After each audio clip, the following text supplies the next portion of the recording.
నమస్తే, welcome to Suman TV. నేను కీర్తి. ప్రస్తుతం మనతో అనిల్ నాయర్ క్లాసెస్ నుంచి అనిల్ నాయర్ గారే ఉన్నారు. వారితో ఈరోజు కొన్ని విషయాలు మనం డిస్కస్ చేద్దాం. నమస్తే అండి. హాయ్ కీర్తి. సార్, ఇప్పుడు మనకు నార్మల్గా చాలా మంది స్టూడెంట్స్ కాంపిటేటివ్ ఎగ్జామ్స్ అటెండ్ అవుతూ ఉంటారు. ఇన్ని కాంపిటేటివ్ ఎగ్జామ్స్ రాస్తున్నా కానీ చాలా మంది పర్సంటేజ్ ఫెయిల్ అవుతూ ఉంటారు. ఎందుకంటారు? చాలా మంది students, what you said is actually a burning problem. కొంతమంది students 2 years 3 years 4 years prepare అవుతారు. వెనకకి తిరిగి చూసుకుంటే ఫెయిల్ అవ్వడము అనేది నాకు ఒక నెగటివ్ వర్డ్ కాకుండా ఏరియా ఆఫ్ ఇంప్రూవ్మెంట్, ఎక్కడ ఇంప్రూవ్ కావచ్చని కొన్ని ఇన్పుట్స్ చెప్తాను.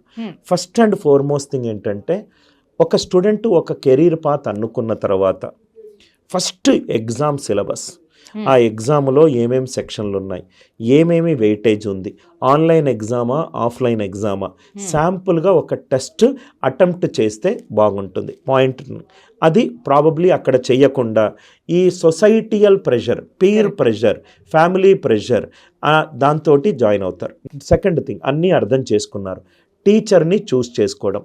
జనరల్గా ఇప్పుడు ఈ సోషల్ మీడియా వచ్చిన తర్వాత కొన్ని రాంగ్ ఇంప్రెషన్స్ స్టూడెంట్స్ ఫామ్ చేసుకుంటారు. Young faculties unless and until they are exceptionally good in content, తక్కువ ప్రైస్కి వస్తుంది అని చెప్పి తీసుకుంటారు, చూడరు, 2-3 వీడియోలు చూస్తారు, డ్రాప్ అవుతారు. ఎవరు అటువైపు నుంచి ఫోన్లు చేసి పర్సనలైజ్డ్ మెంటరింగ్ ఉండదు, డ్రాప్ అవుతారు. Point number 2. Point number 3, time management. స్టూడెంట్స్లో ఉన్న ఒక బిగ్గెస్ట్ ఏరియా ఆఫ్ ఇంప్రూవ్మెంట్ ఏంటంటే, చదవాలి అనే సంకల్పం ఉంటుంది, కానీ చాలా వరకు అన్వాంటెడ్ డిస్ట్రాక్షన్స్ వాళ్ళ లైఫ్లో ఉంటాయి. అది బ్రేకప్ ఇష్యూ కావచ్చు, ఫ్యామిలీ ఫైనాన్షియల్ ఇష్యూ కావచ్చు, కొని తెచ్చుకున్నాయి కావచ్చు, కొన్ని కంట్రోల్లో లేని ఫ్యాక్టర్స్ కావచ్చు. ఈ వాటన్నిటికీ కొంచెం లోన్ అయిపోయి డిస్ట్రాక్షన్కి వెళ్ళిపోతారు. పాయింట్ నెంబర్ 3 ఏంటంటే, ఈ ప్రాక్టీస్ అనేది చాలా ఇంపార్టెంట్. ఒక మహానుభావుడు అన్నట్టు ప్రాక్టీస్ మేక్స్ మ్యాన్ పర్ఫెక్ట్. నా ఉద్దేశంలో ఆ లైన్ తప్పు. Perfect practice makes man or women perfect. Perfect practice especially maths లాంటి టాపిక్స్లోకి మనము ఎంత ప్రాక్టీస్ చేస్తేనే అంత కాన్సెప్ట్ మనకు అర్థమవుతుంది. అలా చేయకుండా ఒకేసారి వింటే స్టాటిక్ టాపిక్ అర్థమవుతుందో కానీ మ్యాథ్స్ మాత్రం అర్థం కాదు. Point number 4, consistency. లైఫ్లో నేను బాగా ఇష్టపడే క్రికెటర్ సచిన్ టెండూల్కర్, రాహుల్ ద్రవిడ్. ఎందుకు అనంటే, సచిన్ టెండూల్కర్ వినోద్ కాంబ్లీ అంత గొప్ప క్రికెటర్ కాదు, కానీ తన 20 సంవత్సరాల నెట్ ప్రాక్టీస్లో ఒక 2-3 సార్లే లేట్గా వెళ్ళాడు. Rahul Dravid is consistent. ఇనీషియల్గా తన క్రికెటింగ్ జర్నీలో రాహుల్ ద్రవిడ్ని ఇతను వన్డే మ్యాచ్లు ఆడలేడు అని అన్నారు, but at the end he retired as the wall of Indian cricket. Kapil Dev తన ఎంటైర్ క్రికెటింగ్లో చాలా తక్కువ నోబాల్స్ వేశాడు. ఇమ్రాన్ ఖాన్ చాలా తక్కువ నోబాల్స్ వేశాడు. ఏదైనా పనిలో కన్సిస్టెన్సీ లేకపోతే పని హాల్ట్ అవుతుంది. మనం 2 రోజులు బాగా చదువుతాము, 3వ రోజు చదవము. ఆ 3వ రోజు చదవనప్పుడు ఏదో మిస్ అయ్యాము అనే ఒక సెల్ఫ్ హర్ట్ లేకపోతే మనం డిస్ట్రాక్ట్ అవుతాం. 4వది చాలా ఇంపార్టెంట్ ఏంటంటే, ఎస్పెషల్లీ నిరుపేద కుటుంబం నుంచి వచ్చిన వాళ్ళకు మీకు బయట సినిమాలు హీరోలు అవసరం లేదు. మీ ఇంట్లో మీ నాన్నే హీరో, మీ అమ్మనే హీరో. పొద్దున ఇంటి పని చేస్తూ మనం చనిపోయేంత వరకు మనకు ఫ్రీగా సేవ చేసే తల్లిని చూసి మనం నేర్చుకోవాలి. తనకంటూ ఏం గోల్స్ లేవు. మనం పుట్టినప్పుడు తల్లి మనల్ని చూసి నేను కానిది నా కొడుకు చేయాలి. ఒక కూలీ తన కొడుకుని కూలీ చేయాలనుకోడు. ఒక ఆటో అతను తన కొడుకుని నువ్వు చదువు, నువ్వు ఎంత కష్టం ఉంటే అంత చేస్తానన్నారు.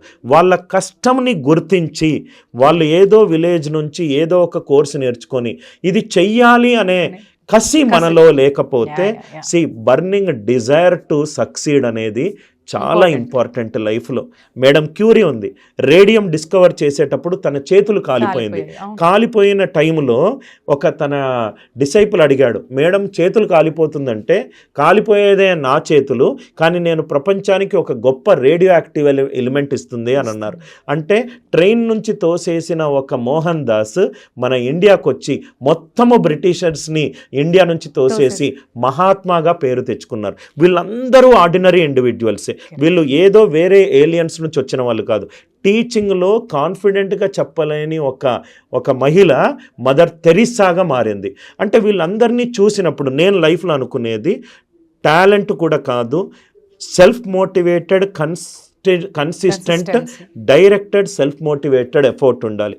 మొత్తం ఫెయిల్ అవ్వడానికి ప్రతి ఒక్క స్టూడెంట్కి నేను చెడుదారిలో వెళ్తున్నాను అని చెప్పి ఇంకోటి చెప్పాల్సిన అవసరం లేదు.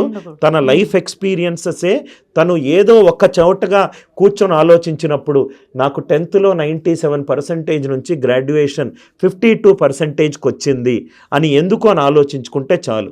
నేను బాగా బిలీవ్ చేసేది, మనలో ఒక పర్సన్ ఉన్నాడు, ఆ పర్సన్ ప్రతిసారి మనతో మాట్లాడుతున్నాడు. ఆ పర్సన్ చెప్తూ ఉంటాడు, ఈరోజు నువ్వు టైం వేస్ట్ చేసావు, బ్యాంక్ 2nd ఇయర్ టైం రాస్తున్నావు, SSC CGL 3rd టైం రాస్తున్నావు, గ్రూప్స్ కని IAS కని 2 లక్షలు పే చేసావు, కానీ నెల రోజుల తర్వాత సినిమాలు అని చెప్పి క్లాసెస్కి రెగ్యులర్గా వెళ్ళట్లేదు. అది అర్థమయ్యేసరికి 30 ఏళ్ళు అవుతుంది. దాన్ని చాలా స్ట్రగుల్ ఫేస్ చేస్తున్నారు. బేసికల్గా లైఫ్లో ఏదో ఒకసారి కీర్తి లైఫ్లో ఫైట్ కొట్టాలి. మనము బయటికి వచ్చేటప్పుడు మన అమ్మ 9 నెలలకు మనకు ఎంతైతే పెయిన్ఫుల్ నుంచి మనం బయటకు వచ్చామో అది మనకు ఎగ్జాంపుల్. అంటే ఇంత కష్టపడే నేను బయటకు వచ్చాను, కష్టంని నేను మర్చిపోయాను అని అనుకున్నప్పుడు స్టూడెంట్స్ ఈ కొన్ని ఏరియాస్లో మాత్రము సెల్ఫ్ టాక్ అనేది చాలా ఇంపార్టెంట్. సో ఏమైనా స్ట్రాటజీస్, సర్టన్ స్ట్రాటజీస్ ఫాలో అవుతే వాళ్ళు ఫెయిల్ అవ్వకుండా ఉంటారు అనేది ఏమన్నా ఉంటాయి? నేను బాగా నమ్మేది కీర్తి, లైఫ్లో ఒక దాని మీద పిచ్చి ఉండాలి. పిచ్చి లేకపోతే పని చేయలేం. పిచ్చోళ్ళే సక్సెస్ఫుల్ అవుతారు అని అంటారు. అంటే దాని అర్థం ఏంటంటే, నేను IAS అవ్వాలి అనేది ఒక కోరిక అనుకోండి, దానికి పిచ్చి ఏర్పడితే పొద్దున రాత్రి అదే పని చేస్తారు.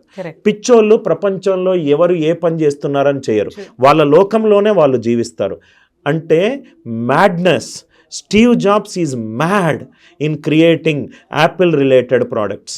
Bill gates is mad in creating Microsoft as a world's best company. మనకు చేసే పనిలో పిచ్చి ఉండాలి.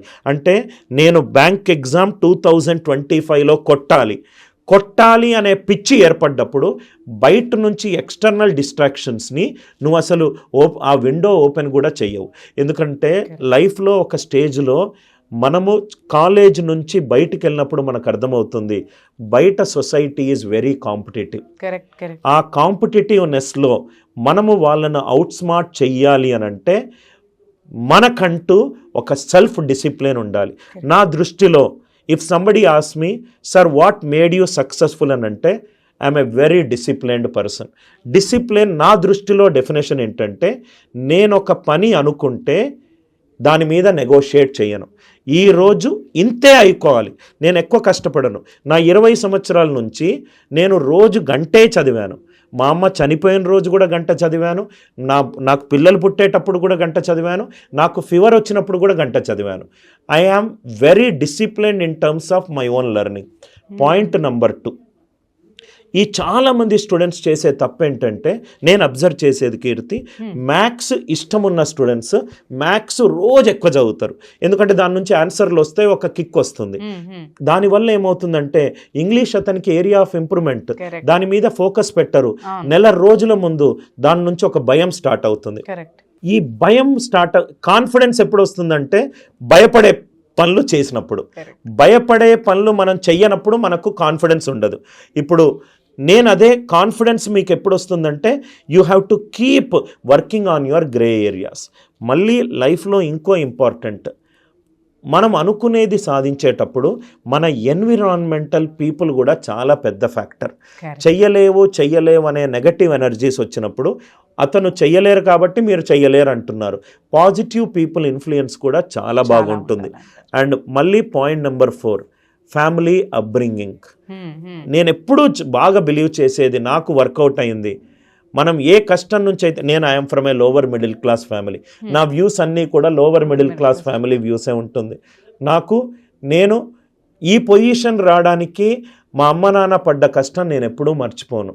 ఆ పెయిన్ఫుల్ పాస్ట్ అనేది, if you do not forget, it will create a glorious future. Great advice shared to all the students. Thank you so much. Thank you. Anil Nair.